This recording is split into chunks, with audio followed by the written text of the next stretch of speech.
Hello, നമസ്കാരമുണ്ട്. ദീദി എന്ന് പറഞ്ഞിട്ടുള്ള സിനിമയാണ് ഇന്ന് കാണാൻ പോയത്. ദീദി എന്ന് പറഞ്ഞിട്ടുണ്ടെങ്കിൽ ചൈനീസിൽ യങ്ങർ ബ്രദർ, അനിയൻ എന്നാണ് അർത്ഥം. ഹിന്ദിയിൽ ദീദി എന്ന് പറഞ്ഞു കഴിഞ്ഞിട്ടുണ്ടെങ്കിൽ ചേച്ചി എന്നാണ് അർത്ഥം, അല്ലേ? അപ്പോൾ ഇതൊരു ഇംഗ്ലീഷ് സിനിമയാണ്. പക്ഷേ ഒരു ചൈനീസ് ഫാമിലീനെ, ഒരു ഏഷ്യൻ ഫാമിലീനെ കുറിച്ചിട്ടുള്ളതാണ്. അതിലുള്ളൊരു കുട്ടീനെ കുറിച്ചിട്ടാണ് ഈ കഥ കംപ്ലീറ്റ്. അപ്പോൾ ഈ സിനിമ കാണാൻ ഇന്നലെ ഇറങ്ങിയ സിനിമയാണ്. അപ്പോൾ കാണാനുള്ള കാരണം അത് ഫ്രീമോണ്ട് എന്നുകൊണ്ട് ഞങ്ങൾ താമസിക്കുന്ന കാലിഫോർണിയയിൽ ഞങ്ങൾ താമസിക്കുന്ന സ്ഥലത്താണ് ഈ സിനിമ ഇത് ഷൂട്ട് ചെയ്തിട്ടുള്ളത്. കൂടാതെ ഷോൺ വാങ് എന്ന് പറഞ്ഞിട്ട് ഇതിൻ്റെ ഡയറക്ടർ, ഒരു ഡോക്യുമെൻ്ററികളുടെ അക്കാഡമി അവാർഡ് കിട്ടിയാണ്. അദ്ദേഹം വളർന്നതും ഇവിടെ ഫ്രീമോണ്ടിലാണ്. അതുകൂടാതെ ഇപ്പോൾ ഈ വീഡിയോ ചെയ്യുന്നതിന് മുമ്പ് നോക്കിയപ്പം ഷോൺ വാങ്ങിൻ്റെ ആക്ച്വലി ഷോൺ വാങ് പോയ സ്കൂൾ എന്ന് പറയുന്നത് ഇർവിങ്ടൺ സ്കൂൾ എന്ന് പറഞ്ഞിട്ട് നമ്മളെ മോൻ പോകുന്ന സ്കൂളാണ്. അപ്പോൾ അതൊക്കെ വെച്ചിട്ട് അപ്പോൾ സ്വാഭാവികമായിട്ടും ആ സിനിമ വന്നപ്പോൾ കാണണം എന്നുള്ളതുകൊണ്ട് പോയി കണ്ടതാണ്. എനിക്ക് വളരെ ഇഷ്ടപ്പെട്ടു ആ സിനിമ. അതിന് കാരണങ്ങൾ പലതാണ്. ഒരു കമ്മിങ് ഓഫ് ഏജ് സ്റ്റോറിയാണ്.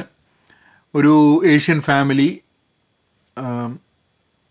അമ്മ, 2 മക്കൾ, ഒരു പെൺകുട്ടിയും അനിയൻ ആൺകുട്ടിയും. അതാണ് ഈ ക്രിസ് വാങ് എന്ന് പറഞ്ഞിട്ടുള്ള ആ ഒരു ക്യാരക്ടറാണ് ഇതിലെ മെയിൻ കഥാപാത്രം. പിന്നെ അമ്മയുടെ, അതായത് ഇവരുടെ അച്ഛൻ്റെ അമ്മയും ഇവരുടെ കൂടെ താമസിക്കുന്നുണ്ട്. പിന്നെ ഇവിടെ അടുത്തുള്ള മിഷൻ സ്കൂൾ അവിടെ വെച്ചിട്ടാണ് ഷൂട്ട് ചെയ്തിട്ടുള്ളത് എന്ന് പറഞ്ഞു. അപ്പോൾ ഈ ഒരു പ്രദേശമാണ് അതിൻ്റെയൊക്കെ ഉള്ളത്. അപ്പോൾ ആ കുട്ടിക്ക് സ്കൂളുകൾ, അപ്പോൾ ഹൈസ്കൂളിൽ എത്തിയിട്ടില്ല. ഹൈസ്കൂളിലേക്ക് പോകുന്നതിൻ്റെ മുമ്പുള്ള ആ ഒരു, എനിക്ക് തോന്നുന്നു അവരുടെ മിഡിൽ സ്കൂൾ കഴിഞ്ഞിട്ടുള്ള വെക്കേഷൻ സമയത്താണ് ഈ സിനിമേൻ്റെ ഇത് കിടക്കുന്നത്. സുഹൃത്തുക്കളുമായിട്ടുള്ള സ്ഥലം, പ്രണയം, ആദ്യമായിട്ടുള്ളൊരു ഒരു ഒരു ഇഷ്ടം തോന്നുന്ന ഒരു പെണ്ണിനോട്, അങ്ങനെയുള്ള കുറേ സംഭവങ്ങൾ വെച്ചിട്ടാണ്.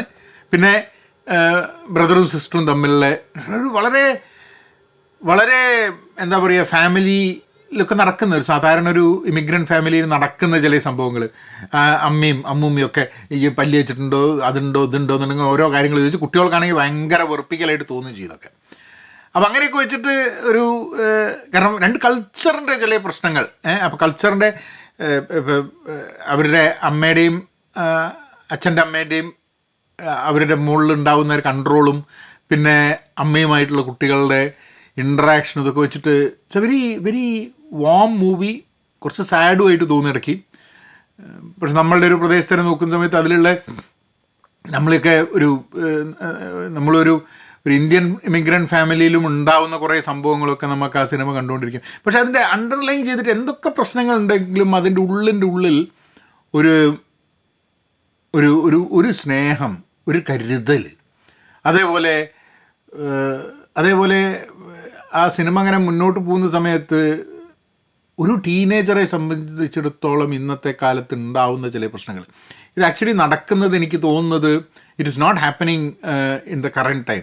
കാരണം മൈസ്പേസും ഫേസ്ബുക്കൊക്കെ വന്നിട്ടേ ഉള്ളൂ. മൈസ്പേസൊക്കെ വളരെ ആക്റ്റീവായിക്കൊണ്ടിരിക്കുന്നൊരു കാലത്ത് സ്മാർട്ട് ഫോൺ ഇല്ലാണ്ട് മറ്റേ ഫ്ലിപ്പ് ഫോണും ഒക്കെ വെച്ചിട്ടാണ് ഈ സിനിമേൻ്റെ ഒരു പശ്ചാത്തലം കിടക്കുന്നത്. നിങ്ങൾക്ക് ചാൻസ് കിട്ടുകയാണെങ്കിൽ കാണുക. അത് അവിടെ തിയേറ്റർ വരുമോ എന്ന് പറഞ്ഞുകൂടാ. ഇപ്രാവശ്യം ചിലപ്പം പൊട്ടൻഷ്യലി ഇതിന് ചിലപ്പോൾ എന്തെങ്കിലുമൊക്കെ അവാർഡ് കിട്ടിക്കൂടാ എന്നില്ല കേട്ടോ, അക്കാഡമി അവാർഡ്.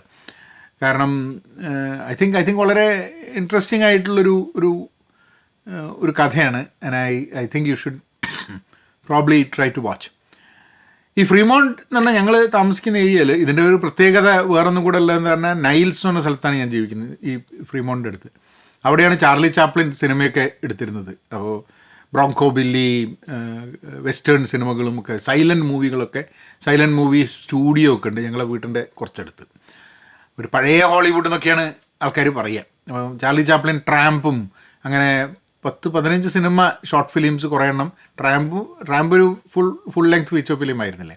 പിന്നെ അത് കൂടാതെ, കാരണം ആ ട്രാമ്പ് എന്നുള്ള ചാർലി ചാപ്ലിൻ്റെ സിനിമയാണ് ശരിക്കും പറഞ്ഞാൽ അയാൾക്ക് ആ ട്രാമ്പ് എന്നുള്ള ആ ഒരു ഇമേജ് കൊടുത്തത്.